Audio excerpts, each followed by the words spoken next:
ସ୍ୱାଧୀନତା ଦିବସ ଭାଷଣ।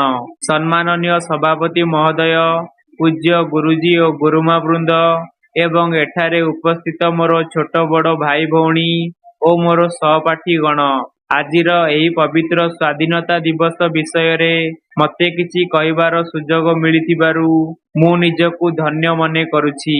ସ୍ୱାଧୀନତା ହେଉଛି ମାନବର ଜନ୍ମଗତ ଅଧିକାର, କିନ୍ତୁ ଭାରତ ବହୁ ବର୍ଷ ଧରି ତାର ସ୍ୱାଧୀନତା ହରାଇଥିଲା।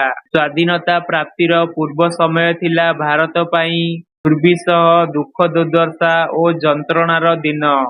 ଶହ ଶହ ବର୍ଷର ପରାଧୀନତା ଓ ଦାସତ୍ୱରୁ ଭାରତୀୟମାନେ 1947 ମସିହା ଅଗଷ୍ଟ 15 ତାରିଖ ଦିନ ମୁକ୍ତ ହେଲେ।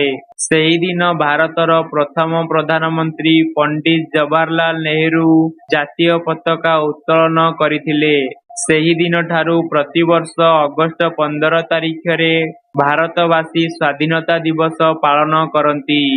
ସ୍ୱାଧୀନତା ଦିବସ ପ୍ରତ୍ୟେକ ଭାରତୀୟଙ୍କ ପାଇଁ ଅତ୍ୟନ୍ତ ମହତ୍ତ୍ୱପୂର୍ଣ୍ଣ। ରାଷ୍ଟ୍ରୀୟ ପର୍ବ ରୂପେ ଏହା ଭାରତରେ ପାଳିତ।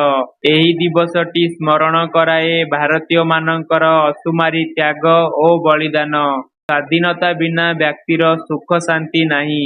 ଯଥାର୍ଥରେ କୁହାଯାଏ, ପରାଧୀନ ବ୍ୟକ୍ତି ସ୍ୱପ୍ନରେ ସୁଦ୍ଧା ଶାନ୍ତି ପାଏନା। ସୁତରାଂ ସ୍ୱାଧୀନତାର ସୁରକ୍ଷା ପାଇଁ ସଜାଗ ରହିବା ସହ କର୍ତ୍ତବ୍ୟ ସମ୍ପାଦନ କରିବା ପ୍ରତ୍ୟେକ ସ୍ୱାଭିମାନୀ ସ୍ୱାଧୀନତା ବ୍ୟକ୍ତିର କର୍ତ୍ତବ୍ୟ। ସ୍ୱାଧୀନତା ଦିବସ ପ୍ରତ୍ୟେକ ସ୍ୱାଧୀନ ନାଗରିକ ପାଇଁ ଅତ୍ୟନ୍ତ ତାତ୍ପର୍ଯ୍ୟପୂର୍ଣ୍ଣ।